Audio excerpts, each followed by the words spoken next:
नमस्कार दोस्तों, आज हम आपको लेकर चलेंगे भारत की आध्यात्मिक और धार्मिक धरोहर के सबसे अनोखे और रहस्यमयी पहलू की ओर, जो कि जुड़ा है हमारे नागा साधुओं से।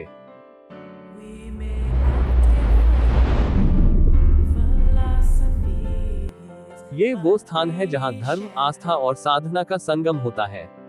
महाकुंभ मेला दुनिया का सबसे बड़ा धार्मिक आयोजन है, जो हर 12 साल में एक बार आयोजित किया जाता है। यह मेला गंगा, यमुना और सरस्वती नदी के संगम पर आयोजित होता है। यहाँ लाखों श्रद्धालु, साधु संत और नागा साधु आते हैं ताकि वे अपने पापों से मुक्ति पा सके और आत्मज्ञान की ओर कदम बढ़ा सके। चलिए अब जानते हैं नागा साधुओं के बारे में। नागा साधु हिंदू धर्म के वो महान तपस्वी हैं जो सांसारिक सुखों का त्याग करके आत्मज्ञान की साधना करते हैं। वे अपने शरीर पर भस्म लगाते हैं और वस्त्रों का त्याग करते हैं। उनका उद्देश्य केवल मोक्ष प्राप्त करना है। ये साधु कठिन साधनाओं से गुजरते हैं और प्रकृति से जुड़कर जीवन जीते हैं। नागा साधु कैसे बने? नागा साधु बनने की प्रक्रिया बेहद ही कठिन होती है, क्योंकि व्यक्ति को सन्यासी बनने के लिए अपना परिवार, समाज और सांसारिक जीवन को छोड़ना पड़ता है। दीक्षा प्रक्रिया में साधु का नामकरण, मस्तक पर भस्म का तिलक और अखाड़े में शामिल होने की प्रक्रिया शामिल होती है।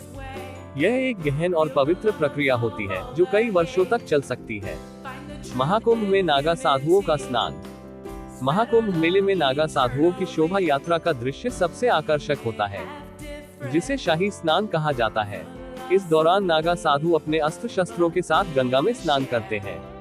ये स्नान बहुत शुभ माना जाता है और इसे लाखों लोग देखने आते हैं। नागा साधुओं का रहन सहन। नागा साधु सामान्य जीवन से अलग कठिन तप और संयम के साथ रहते हैं। वे योग और ध्यान में लीन रहते हैं और अग्नि को साक्षी मानते हुए कठिन तपस्या करते हैं। उनका भोजन साधारण होता है और वे भिक्षा पर निर्भर रहते हैं। नागा साधु और उनकी आध्यात्मिकता। नागा साधुओं की साधना आत्मा और परमात्मा को जोड़ने की एक कड़ी मानी जाती है। उनकी शक्ति, संयम और आध्यात्मिकता को देखकर लोग प्रेरित होते हैं। तो दोस्तों, ये था नागा साधु और महाकुंभ मेले का अद्भुत सफर। यह मेला केवल एक धार्मिक आयोजन नहीं, बल्कि भारतीय संस्कृति और परंपरा का प्रतीक है। अगर आपको यह वीडियो पसंद आए हो, तो इसे लाइक करें, चैनल को सब्सक्राइब करें और अपनी राय कमेंट में जरूर लिखें। धन्यवाद।